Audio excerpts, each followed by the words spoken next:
Salam jumpa kakak-kakak, kita jumpa kembali dalam program persiapan guru sekolah minggu. Program ini kerjasama Yayasan Komunikasi Bersama dengan Bina Warga. Pada episode kali ini kita mempersiapkan bahan ajar dengan judul Belajar dari Perumpamaan tentang Pengampunan, Tuhan Mengampuni, dari Injil Matius 18 ayat 21 sampai 35. Sebelum kita persiapan bersama ya kakak-kakak, saya mengajak kita berdoa, mari kita berdoa. Bapa di surga, tolonglah kami saat kami boleh melakukan persiapan bersama. Sehingga dengan demikian melalui firman-Mu, melalui kami persiapan bersama untuk metode beberapa kelas, kami juga dimampukan dapat menyampaikan firman Tuhan pada anak sekolah minggu. Terima kasih Bapa, amin. Baiklah, silakan Kak Pendeta Hendra yang akan menyampaikan bahan Alkitab. Salam kakak-kakak, kita akan bersama membahas bagian firman Tuhan. Kita akan memperkenalkan adik-adik melalui perumpamaan tentang pengampunan yang Tuhan Yesus sampaikan. Kita mau memperkenalkan adik-adik dengan Tuhan yang mengampuni. Bacaan firman Tuhan diambil dari Matius pasal yang ke-18 ayat 21 sampai dengan 35. Saya akan bacakan buat kakak-kakak semua.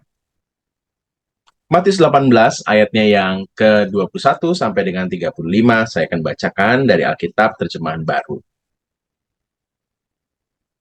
Kemudian datanglah Petrus dan berkata kepada Yesus, "Tuhan, sampai berapa kali aku harus mengampuni saudaraku jika ia berbuat dosa terhadap aku? Sampai 7 kali?" Yesus berkata kepadanya, "Bukan, aku berkata kepadamu bukan sampai 7 kali, melainkan sampai 70 kali 7 kali. Sebab hal kerajaan sorga seumpama seorang raja yang hendak mengadakan perhitungan dengan hamba-hambanya. Setelah ia mulai mengadakan perhitungan itu, dihadapkanlah kepadanya seorang yang berhutang 10.000 talenta. Tetapi karena orang itu tidak mampu melunaskan hutangnya, raja itu memerintahkan supaya ia dijual beserta anak istrinya dan segala miliknya untuk pembayar hutangnya. Maka sujudlah hamba itu menyembah dia, katanya, 'Sabarlah dulu, segala hutangku akan kulunaskan.' Lalu tergeraklah hati raja itu oleh belas kasihan akan hamba itu, sehingga ia membebaskannya dan menghapuskan hutangnya. Tetapi ketika hamba itu keluar, ia bertemu dengan seorang hamba lain yang berhutang 100 dinar kepadanya. Ia menangkap dan mencekik kawannya itu, katanya, 'Bayarlah hutangmu.' Maka sujudlah kawannya itu dan memohon kepadanya, 'Sabarlah dahulu, hutangku itu akan kulunaskan.' Tetapi ia menolak dan menyerahkan kawannya itu ke dalam penjara sampai dilunaskannya hutangnya. Melihat itu, kawan-kawannya yang lain sangat sedih lalu menyampaikan segala yang terjadi kepada tuan mereka. Raja itu menyuruh memanggil orang itu dan berkata kepadanya, 'Hai hamba yang jahat, seluruh hutangmu telah kuhapuskan karena engkau memohonkannya kepadaku. Bukankah engkau pun harus mengasihi kawanmu seperti aku telah mengasihani engkau?' Maka marahlah tuannya itu dan menyerahkannya kepada algojo-algojo sampai ia melunaskan seluruh hutangnya. Maka Bapakku yang di sorga akan berbuat demikian juga terhadap kamu, apabila kamu masing-masing tidak mengampuni saudaramu dengan segenap hatimu." Demikian pembacaan firman Tuhan yang berbahagia setiap kita yang membaca dan yang memelihara firman Allah dalam hidup. Kakak-kakak, kalau kita melihat kisah kita ini, maka kita menemukan beberapa hal penting. Di bagian awal dari pembacaan kita, ayat 21 disebutkan, kemudian datanglah Petrus. Jadi ada kisah sebelum dari kisah kita ini yang menunjukkan sesuatu dan diwakili dengan kata kemudian. Apa kisah sebelumnya? Kisah sebelumnya adalah pengajaran Tuhan Yesus tentang menasehati sesama saudara. Jadi kalau ada orang yang berbuat salah, maka kamu harus menasehati, 4 mata, ya, dan seterusnya. Nah, itu berkenaan dengan perbuatan dosa dari orang lain. Kita berkewajiban untuk mengingatkan mereka. Nah, Petrus selalu mau menggali jauh lebih dalam dari pengajaran Tuhan Yesus ini. Dan dia mengatakan, "Tuhan, sampai berapa kali aku harus mengampuni saudaraku jika ia berbuat dosa terhadap aku?" Jadi ada sesuatu yang khusus yang Petrus tunjukkan bahwa kalau ini urusannya dengan saya personal gimana? Apakah aku harus mengampuni sampai 7 kali? Kakak-kakak yang terkasih, apa yang dikatakan Petrus sampai 7 kali sebenarnya sesuatu yang sangat spektakuler. Karena dalam tradisi Yahudi, banyak sekali guru-guru Yahudi yang menyampaikan kisah-kisah Tuhan mengampuni orang, bangsa, pribadi-pribadi, atau sekelompok orang yang melakukan kesalahan di hadapan Tuhan. Ketika perbuatannya salah, dimaklumi oleh Tuhan, diampuni, lalu diampuni lagi sampai dengan 4 kali. Jadi dalam Amos 1, Amos 2 dikisahkan beberapa kota. Kalau kita melihat juga di Amos 2 di ayat-ayat yang lain, maka disebutkan betapa Tuhan tuh punya kesabaran. 3 perbuatan, bahkan 4, Tuhan masih mengampuni. Nah, ketika Petrus mengatakan sampai 7 kali, itu sesuatu yang spektakuler banget. Kenapa? Karena Tuhan saja mengampuni sampai 3 atau 4 kali. Ya. Nah, maka Petrus ini menyampaikan sesuatu yang besar sekali. Tapi yang menarik, Tuhan Yesus selalu merespon begini. Bukan sampai 7 kali, melainkan sampai 70 kali 7 kali. Wah, ini berlipat-lipat kali ya, dan itu sesuatu yang banyak dan tanpa batas, kira-kira begitu. Karena angka 7 sendiri juga dalam tradisi Yahudi adalah angka sempurna, dan ketika Tuhan Yesus mengatakan 70 kali 7 kali, itu sempurna dari sempurna dan tanpa batas, kira-kira begitu. Nah, perkataan Tuhan Yesus 70 kali 7 kali sebenarnya juga menjadi sesuatu yang cukup akrab di telinga orang-orang ya dalam tradisi Yahudi. Kenapa? Dalam kisah Kejadian 4 ayat 24 disebutkan begini, jika Kain harus dibalaskan 7 kali lipat, maka Lamek 77 kali lipat. Jadi, frasa 70 kali, 7 kali, dan seterusnya 7, begitu ya, itu sesuatu yang cukup akrab dalam telinga orang-orang Yahudi. Yang menarik adalah, Tuhan Yesus menyampaikan itu dalam konteks pengampunan. Berbeda dengan apa yang di dalam Kejadian 4 ayat 24 ini. Di dalam Kejadian 4 ayat 24, ini tentang pembalasan perbuatan jahat. Jadi perbuatan jahat harus dibalas lagi. Perbuatan juga yang setimpal. Tapi Tuhan Yesus membalikannya dengan mengajak perbuatan jahat, dosa sesama harus diampuni tanpa batas 70 kali 7 kali. Lalu Tuhan Yesus menyampaikan sebuah perumpamaan kepada para murid-muridnya tentang seorang raja yang mengadakan perhitungan. Mungkin raja ini mau cek kekayaannya dan juga mau melihat mana-mana hamba yang setia, mana-mana hamba yang jahat. Dan didapatilah ada seorang hamba yang berhutang 10.000 talenta. Kakak-kakak, 1 talenta itu 6.000 dinar. Ya. Jadi 1 talenta dia harus bekerja 6.000 hari. Itu banyak banget, Kak. Karena upah pekerja itu 1 dinar per hari. Jadi kalau sampai 10.000 talenta, itu hanya perbuatan korupsi atau perbuatan jahat yang bisa membuat orang punya utang sebanyak itu. Kira-kira begitu ya. Kalau minjem sih nggak mungkin orang atau raja memberikan pinjaman kepada seorang hamba sampai 10.000 talenta. Itu nggak mungkin. Jadi bisa disimpulkan si hamba ini benar-benar hamba yang jahat, hamba yang mengambil sesuatu milik tuannya dan dia nggak bisa kembalikan. Dan karena itulah kenapa sang raja lalu mau berupaya membuat hutangnya lunas itu dengan menjual ia beserta dengan anak dan istrinya. Tapi kisah kita berlanjut dengan ketika si hamba yang berhutang banyak banget itu sujud menyembah dan berkata, sabarlah dahulu segala hutangku akan kulunaskan. Ini perkataan yang menurut saya kosong sekali. Kenapa? Karena dia hutangnya terlalu banyak. 10.000 talenta. Seorang hamba kepada tuannya, kepada raja. Ya nggak mungkin bisa ia lunaskan. Itu sesuatu perbuatan yang begitu buruk sekali. Dan dia masih berkata, sabarlah dahulu segala hutangku akan kulunaskan. Ini memang hamba yang benar-benar jahat banget. Hamba yang ya nggak bisa dipercaya. Tapi menarik, kakak-kakak, di ayat 27 disebutkan raja itu tergerak hatinya oleh belas kasihan. Kak, ini raja sangat baik sekali. Dia tahu hambanya ini apa ya, nggak tahu diri, ya, udah menjadi hambanya, diberikan kesempatan hidup bersama, dia mengambil apa yang bukan haknya dan terlalu banyak sekali, bahkan dia tidak bisa melunasinya. Tapi si raja ini punya belas kasihan. Ini, belas kasihan ini yang menjadi dasar utama si raja mengambil sebuah keputusan untuk membebaskannya dan menghapus hutangnya.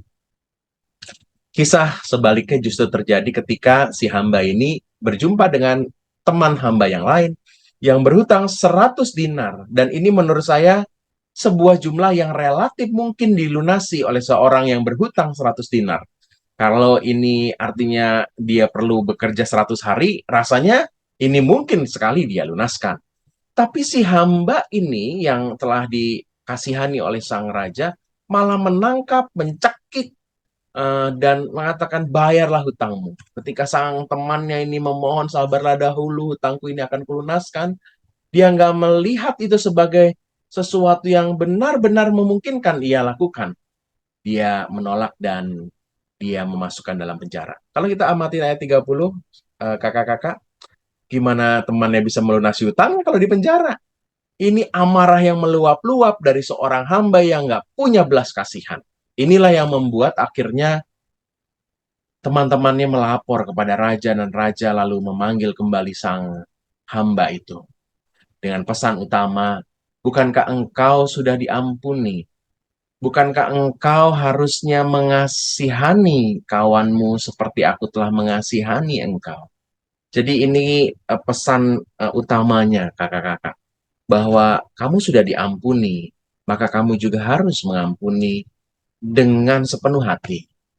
Ditutup dengan ayat 35, penutup dari perumpamaan yang Tuhan Yesus sampaikan, Bapakku yang di sorga akan berbuat demikian juga terhadap kamu apabila kamu masing-masing tidak mengampuni saudaramu dengan segenap hatimu.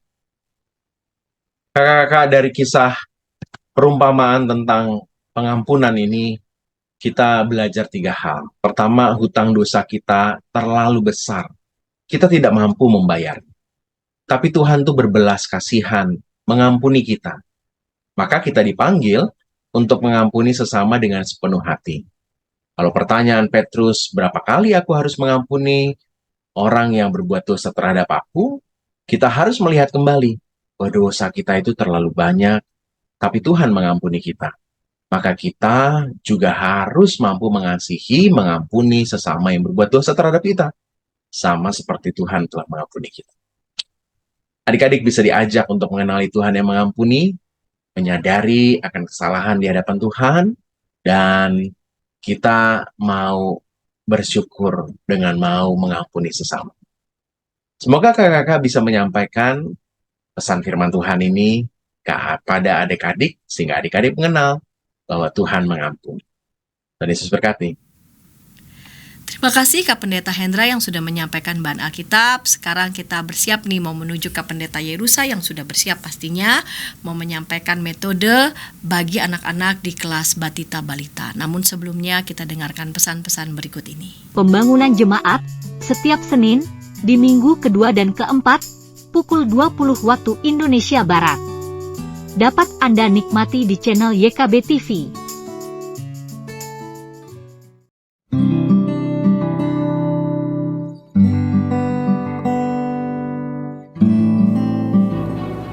Hi folks, this is Daily Spirit for Youth, a daily devotional that helps you grow closer to God and apply His Word to your life. Daily Spirit for Youth dapat Anda saksikan hari Senin sampai Sabtu, pukul 4.30 waktu Indonesia Barat, di channel YKB TV.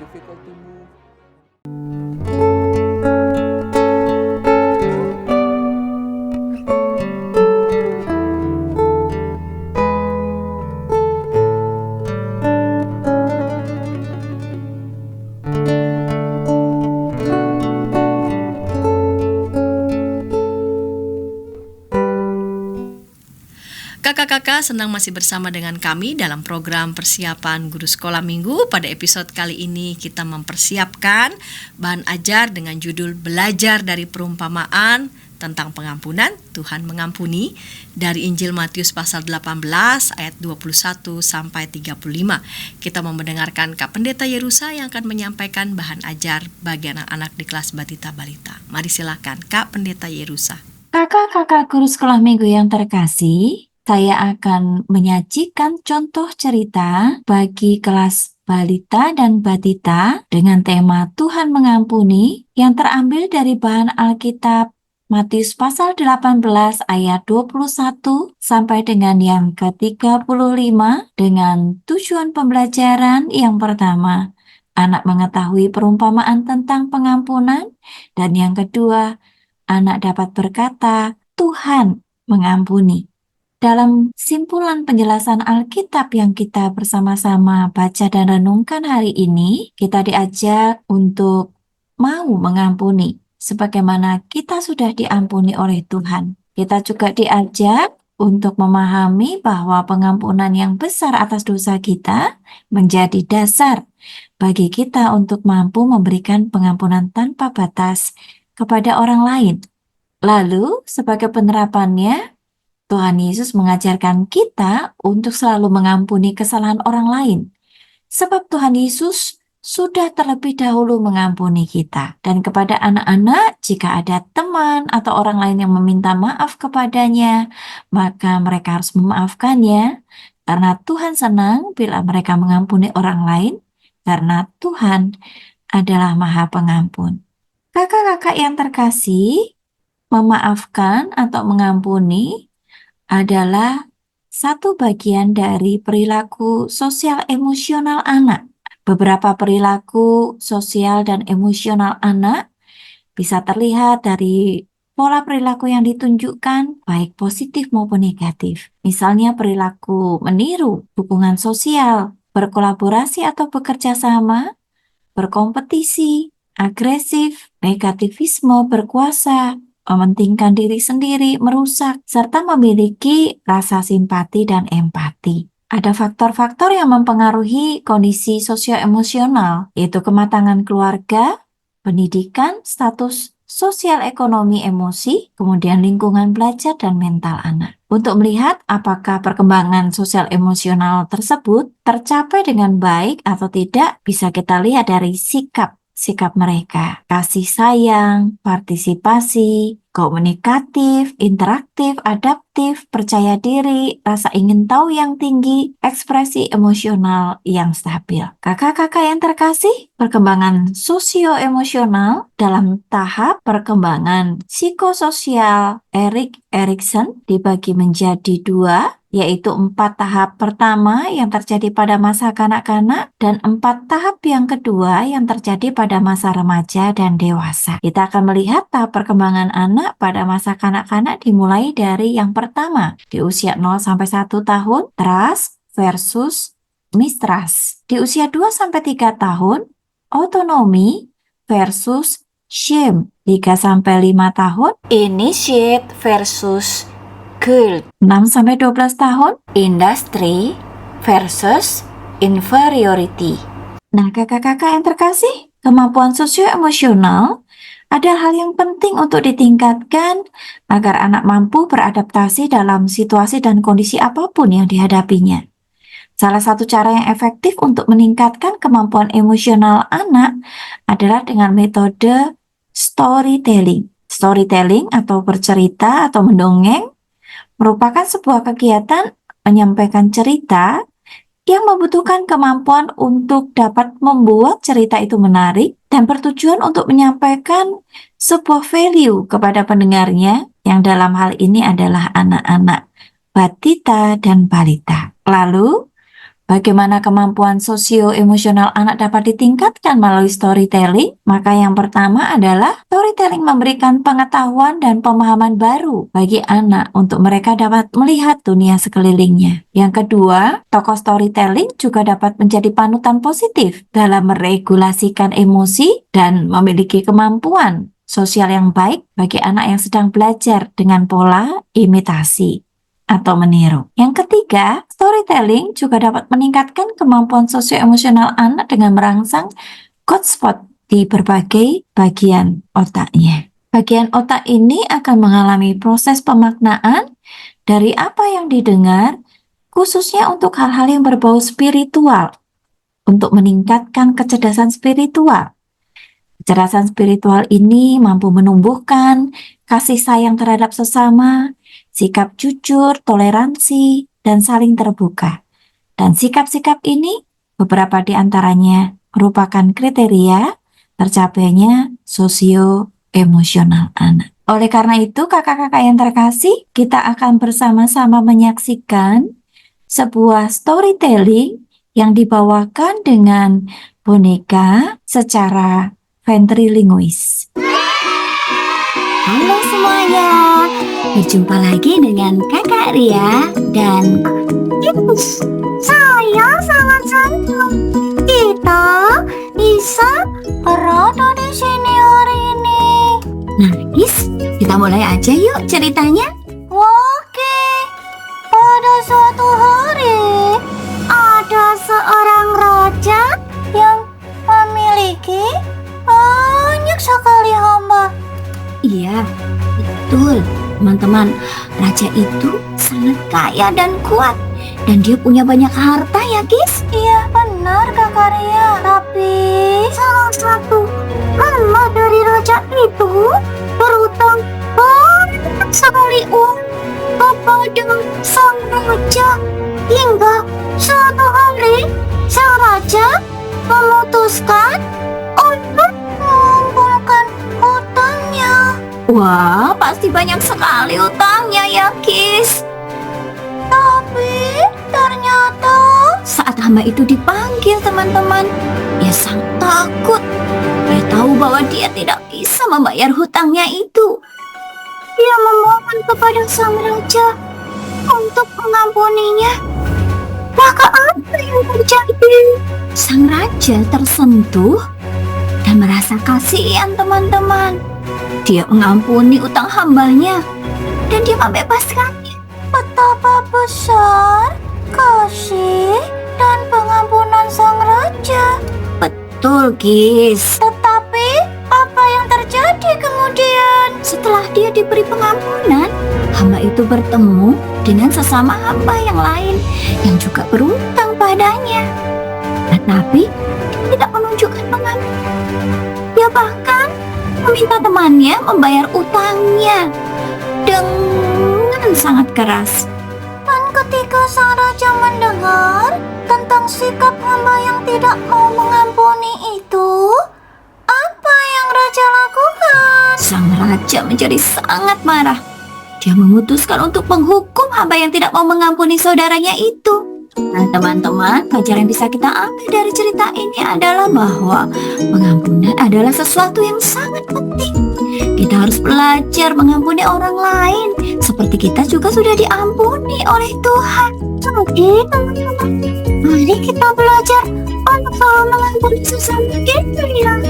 Dan mari kita hidup dalam damai serta kasih.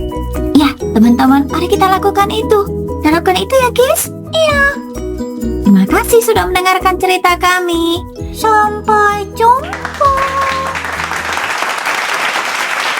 Ayat hafalan kita hari ini terambil dari 1 Yohanes 1 ayat 9. Ia akan mengampuni segala dosa kita. Dan ini adalah alternatif aktivitas yang bisa dilakukan untuk kelas batita dan balita, di mana kelas batita dapat diajak membuat emoticon smile atau set, kemudian mewarnai emoticon smile atau set. Kelas balita membuat mahkota, menghias mahkota dengan manik-manik. Aktivitas ini ditujukan agar anak-anak dapat mengenali dan menamai emosi-emosi mereka. Pengenalan jenis-jenis emosi pada anak dan penamaan emosi pada anak akan menolong anak-anak untuk mengantisipasi tantrum pada anak. Demikian kakak-kakak penyajian contoh cerita untuk kelas balita dan batita. Semoga percikan-percikan ide ini dapat menginspirasi kakak-kakak untuk melayani anak-anak kita dengan istimewa. Tuhan itu Maha Pengampun. Sampai jumpa. Tuhan memberkati. Terima kasih Kak Pendeta Yerusa yang sudah menyampaikan metode pengajaran di kelas Batita Balita. Kita mau mendengarkan Kak Pendeta Nike yang mau menyampaikan metode bagi anak-anak di kelas kecil. Namun sebelumnya kita dengarkan pesan-pesan berikut ini. Dari kungkungan malam gelap, Nyanyikanlah nyanyian baru setiap hari Rabu pukul 12 waktu Indonesia Barat. Dapat Anda nikmati di channel Lagu Rohani YKB TV. Kita jumpa dalam acara Pembangunan Jemaat. Pembangunan Jemaat setiap Senin di minggu kedua dan keempat pukul 20 waktu Indonesia Barat. Dapat Anda nikmati di channel YKB TV.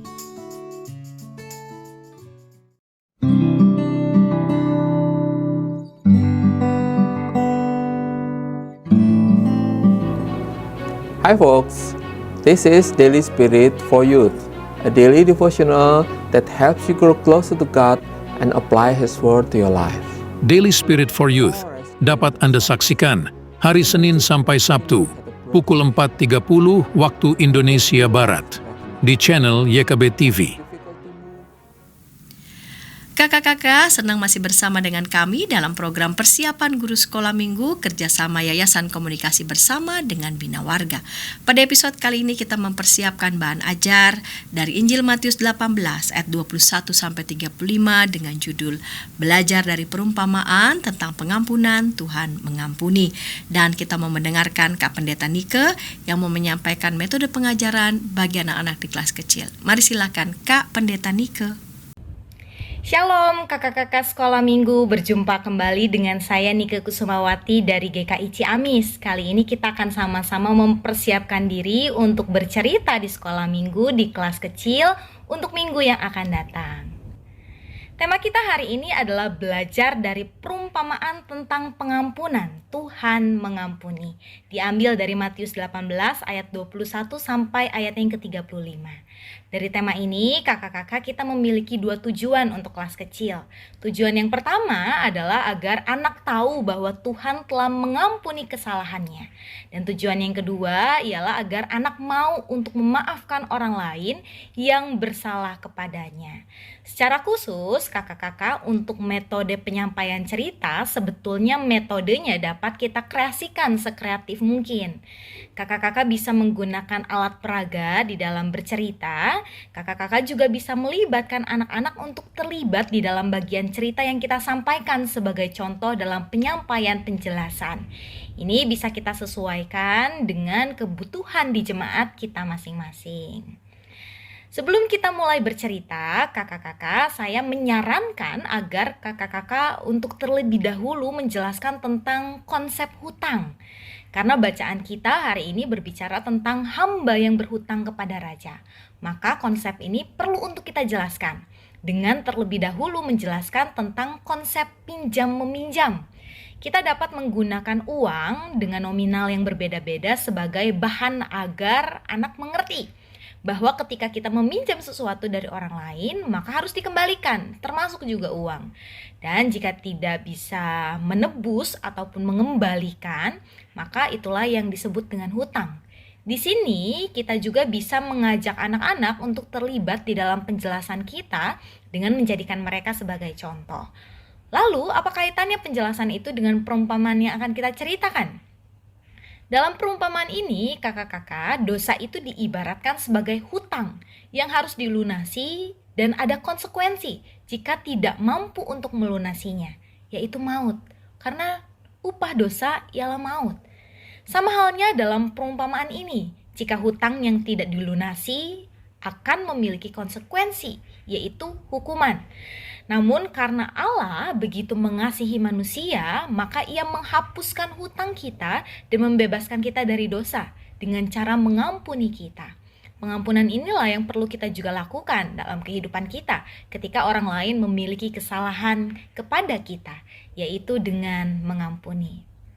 Perumpamaan ini diberikan oleh Tuhan Yesus ketika Petrus bertanya perihal mengampuni. Di sini kita dapat bertanya kepada anak-anak, kira-kira berapa kali sih kita itu harus mengampuni orang lain?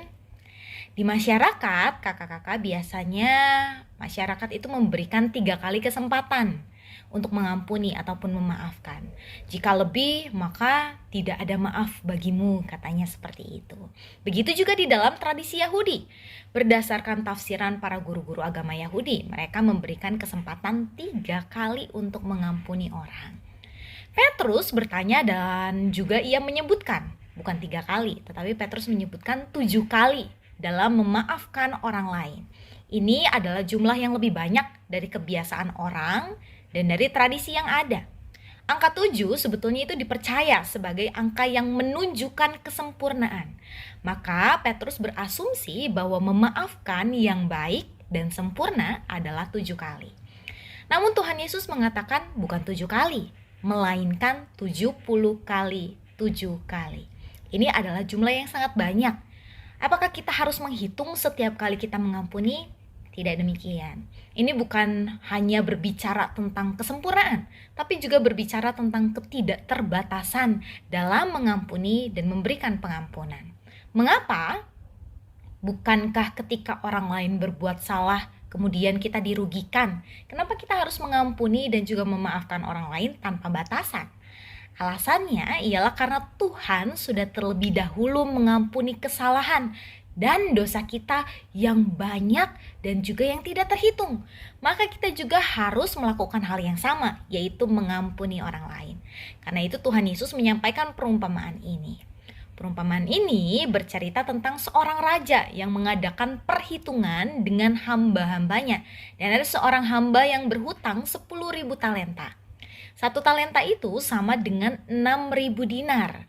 1 dinar adalah upah seorang bekerja di dalam 1 hari. Untuk mendapatkan 1 talenta, maka hamba itu harus bekerja selama 6.000 hari. Dan untuk melunasi 10.000 talenta, maka hamba itu harus bekerja selama 60 juta hari atau setara dengan 164 tahun lebih. Jika dilihat usia rata-rata manusia, maka meski hamba itu bekerja hingga akhir hidupnya, maka tetap hutangnya tidak akan terlunasi karena sebegitu banyak dan tidak dapat dilunasi. Namun ternyata karena belas kasih dari raja itu, maka raja itu menghapuskan hutang dari hamba itu yang punya hutang 10.000 talenta. Ia yang harusnya dihukum, namun ia tidak mendapatkan hukuman tetapi dibebaskan. Hamba itu tidak perlu melunasi hutangnya ataupun merasakan hukuman karena raja itu menyatakan kasihnya kepadanya sehingga hutangnya dihapuskan dan ia diampuni. Namun ketika hamba itu keluar, hamba itu bertemu dengan temannya yang memiliki hutang juga kepadanya, yaitu sebanyak 100 dinar. Sebetulnya hutang dari temannya ini adalah hutang yang tidak seberapa dengan hutang yang ia punya kepada raja tadi yang telah dihapuskan, yaitu 60 juta dinar. 100 dinar dibandingkan dengan 60 juta dinar. Namun meski temannya memohon untuk diberi waktu, tetapi hamba itu tidak menghiraukannya dan malah menyerahkan temannya itu ke dalam penjara. Hingga akhirnya hal ini terdengar oleh raja dan raja itu sangat marah sehingga hamba itu dihukum. Ia diserahkan kepada algojo hingga ia melunasi hutangnya yang 10.000 talenta atau setara dengan 60 juta dinar. Dari kisah ini, kakak-kakak, kita dapat menarik pesan kepada anak-anak. Yang pertama adalah bahwa Tuhan telah menghapuskan hutang. Hutang dosa yang kita perbuat. Dosa akibat marah. Dosa akibat perlakuan yang kasar, yang tidak sopan, bagaimana berbohong, tidak patuh kepada orang tua, ataupun malas, dan dosa-dosa yang lain yang diperbuat oleh anak-anak. Dosa yang tentu sangat banyak dan tidak terhitung. Maka seharusnya kita juga melakukan hal yang sama. Anak-anak diminta untuk melakukan hal yang sama, yaitu mengampuni orang yang punya dosa ataupun kesalahan kepada anak-anak. Jadi ketika Tuhan sudah menghapuskan hutang dosa kita, maka kita juga harusnya mengampuni kesalahan orang lain dan menghapuskan kesalahannya. Lalu yang kedua ialah Tuhan sudah menunjukkan kasih-Nya kepada kita, juga kepada anak-anak. Dan Tuhan selalu mengasihi kita. Maka sebagai anak-anak Tuhan, kita juga harus menunjukkan kasih Tuhan kepada orang di sekitar. Kita mengajarkan anak-anak untuk menunjukkan kasih-Nya kepada mama, kepada papa, kepada adik, kepada kakak, om, tante, oma, opa, teman-teman, bahkan orang asing sekalipun. Melalui tiap sikap, melalui tiap perkataan, dan juga perbuatan yang dilakukan kepada mereka. Lalu yang ketiga ialah agar anak mau untuk memohon pengampunan kepada Tuhan ketika melakukan kesalahan dan juga dosa. Anak mau belajar untuk menyadari kesalahannya dan berani untuk memohon ampun kepada Tuhan. Bukan hanya meminta ampun, tapi juga anak mau belajar untuk mengampuni sesamanya. Selain kita menyadari kesalahan kita, memohon ampun kepada Tuhan, dan juga memohon ampun kepada orang yang kepadanya anak-anak bersalah, tapi anak-anak juga belajar untuk mengampuni mereka. Nah, untuk ayat emasnya kakak-kakak ini diambil dari 1 Yohanes 1 ayatnya yang ke-9. Yang berbunyi, jika kita mengaku dosa kita, maka Ia adalah setia dan adil, sehingga Ia akan mengampuni segala dosa kita dan menyucikan kita dari segala kejahatan. Demikian kakak-kakak yang bisa saya sampaikan bagi kita semua. Semoga ini dapat menjadi berkat bagi kakak-kakak sekalian dan juga dapat membantu kakak-kakak di dalam mempersiapkan pelayanan di minggu yang akan datang. Tuhan memberkati. Terima kasih Kak Pendeta Nike yang sudah menyampaikan metode pengajaran bagi anak-anak di kelas kecil. Kita mau menuju ke Pendeta Katalia yang mau menyampaikan metode pengajaran bagi anak-anak di kelas besar. Namun sebelumnya kita dengarkan pesan-pesan berikut ini. Nyanyikanlah nyanyian baru setiap hari Rabu pukul 12 waktu Indonesia Barat. Dapat Anda nikmati di channel Lagu Rohani YKB TV. Kita jumpa dalam acara Pembangunan Jemaat. Pembangunan Jemaat setiap Senin di minggu kedua dan keempat pukul 20 waktu Indonesia Barat. Dapat Anda nikmati di channel YKB TV.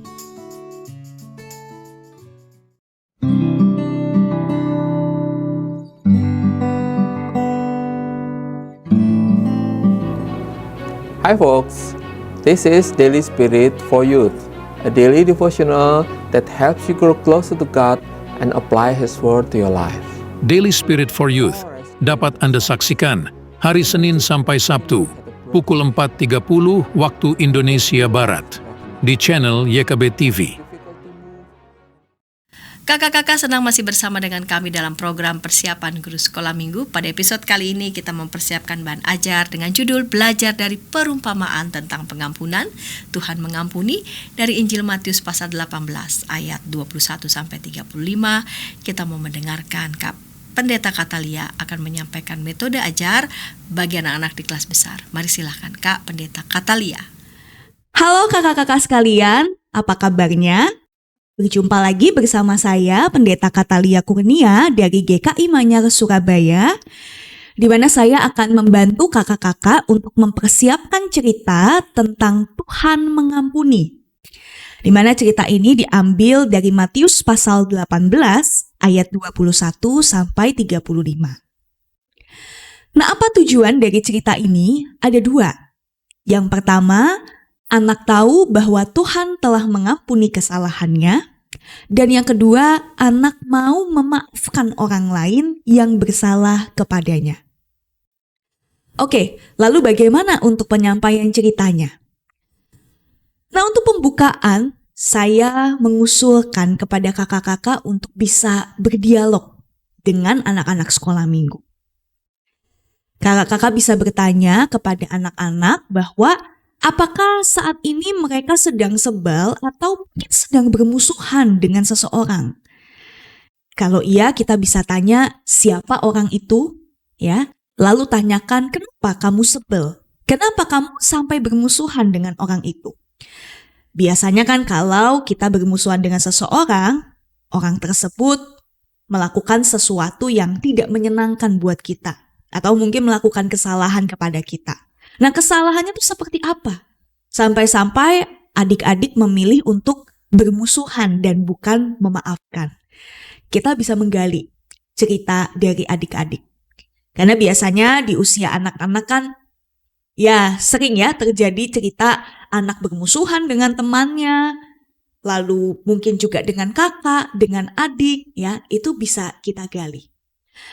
Nah setelah itu, kakak-kakak sekolah minggu juga bisa menceritakan nih, mungkin waktu kita kecil, atau mungkin sekarang ini gitu ya, kita juga punya pengalaman, ada seseorang yang menyakiti hati kita, yang melakukan sesuatu yang kurang baik, tetapi bagaimana kita memutuskan untuk memberikan pengampunan dan bukan bermusuhan dengan orang tersebut, ya.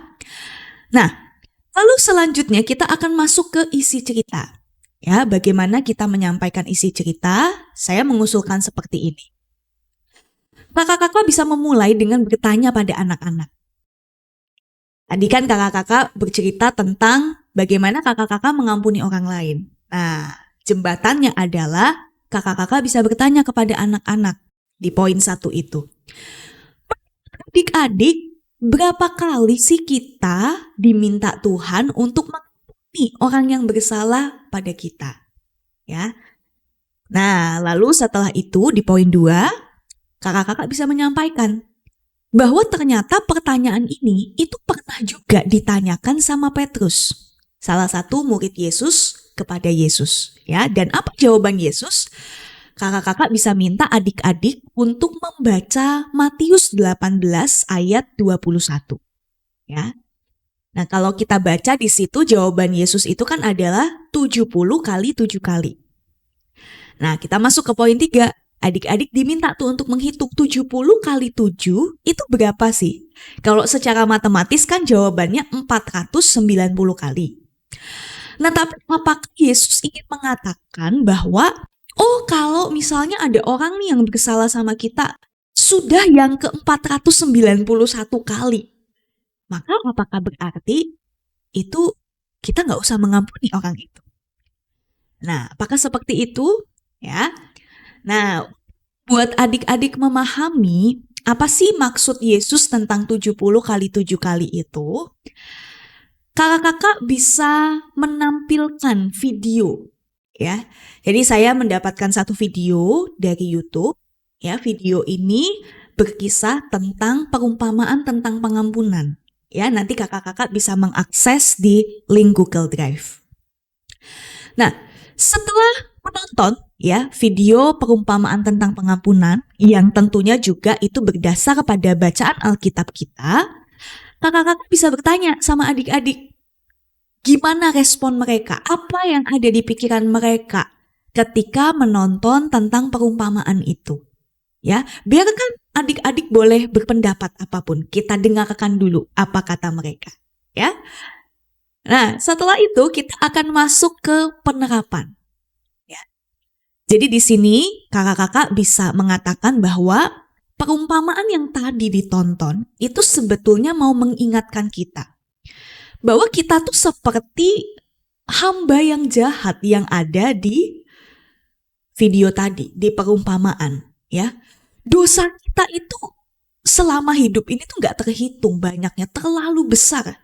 Coba kakak-kakak ajak adik-adik untuk menghitung. Dalam hidup ini dari awal sampai sekarang, mereka sudah punya berapa banyak dosa di hidup mereka. Saya pikir mereka tidak bisa menjawab itu, ya.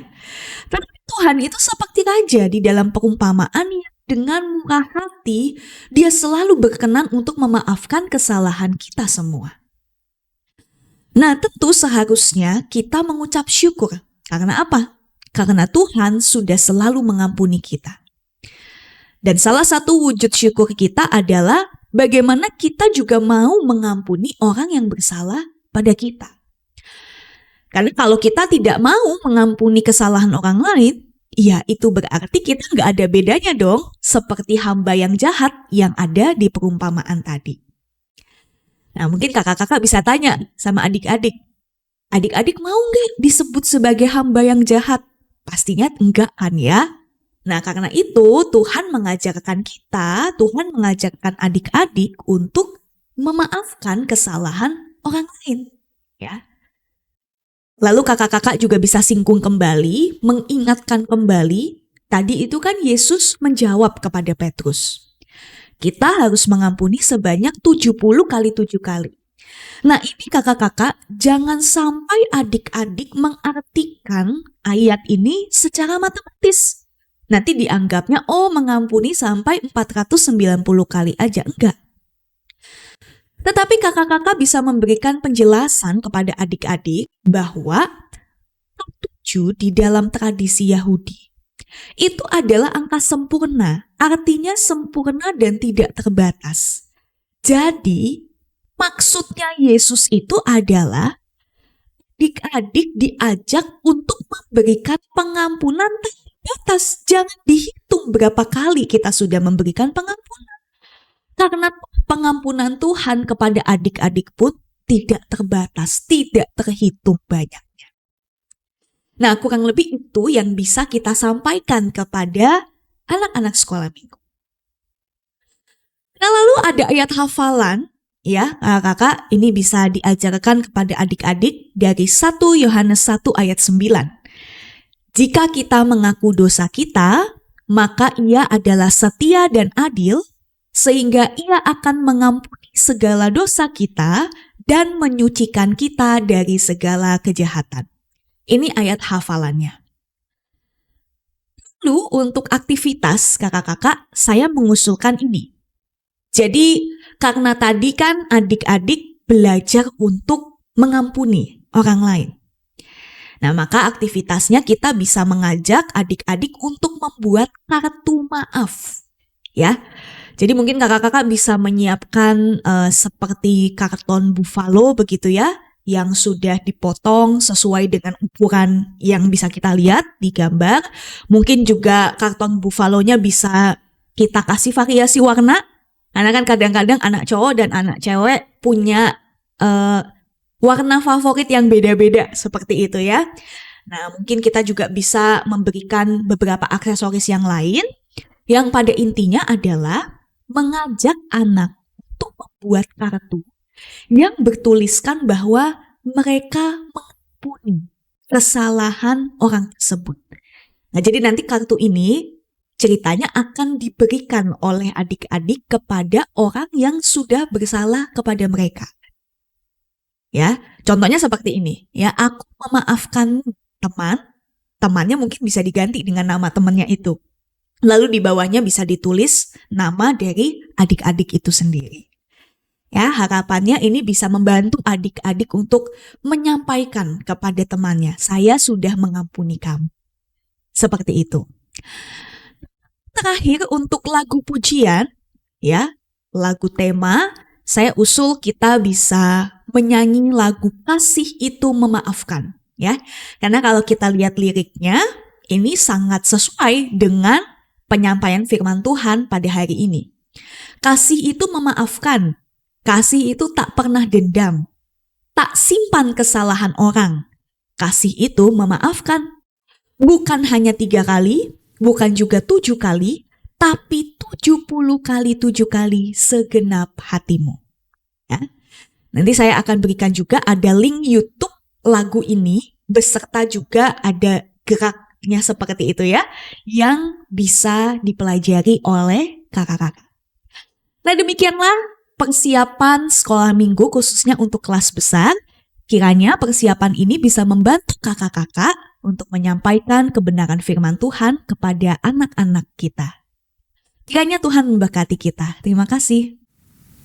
Terima kasih Kak Pendeta Katalia yang sudah menyampaikan metode pengajaran bagian anak di kelas besar, dan kami sudah merampungkan bahan Alkitab disampaikan Kak Pendeta Hendra dan juga narasumber yang lain Kak Pendeta Yerusa, Kak Pendeta Nike, Kak Pendeta Katalia. Ini semua kami sajikan untuk kakak-kakak boleh olah kembali nih bersama teman-teman lain, kakak-kakak lain, satu tim ya, sesuai dengan konteks di mana kakak-kakak guru sekolah minggu melayani. Semoga bahan ajar, persiapan yang disampaikan kakak-kakak yang keren-keren ini boleh menginspirasi kakak-kakak semua yang harus masih mengolahnya sesuai dengan konteks pelayanan di mana kakak-kakak boleh melayani. Kita mau menutup episode kali ini dalam doa. Kita berdoa. Bapa di surga, terima kasih Engkau boleh menyertai kami, dan biarlah kakak-kakak sekolah minggu dimanapun berada, Engkau beri kemampuan dan hikmat untuk boleh kembali mengolah bahan persiapan sesuai dengan konteks di mana kakak-kakak melayani. Dan biarlah pelayanan anak-anakmu, Kak Pendeta Hendra, Kak Pendeta Yerusa, Kak Pendeta Nika, dan Kak Pendeta Katalia boleh menjadi berkat. Terima kasih Bapa, inilah doa kami, dalam Yesus Kristus kami berdoa. Amin. Terima kasih kakak-kakak, kita bertemu di pekan depan dengan episode sesuai dengan bahan ajar yang sudah dipersiapkan oleh kakak-kakak narasumber. Sampai jumpa.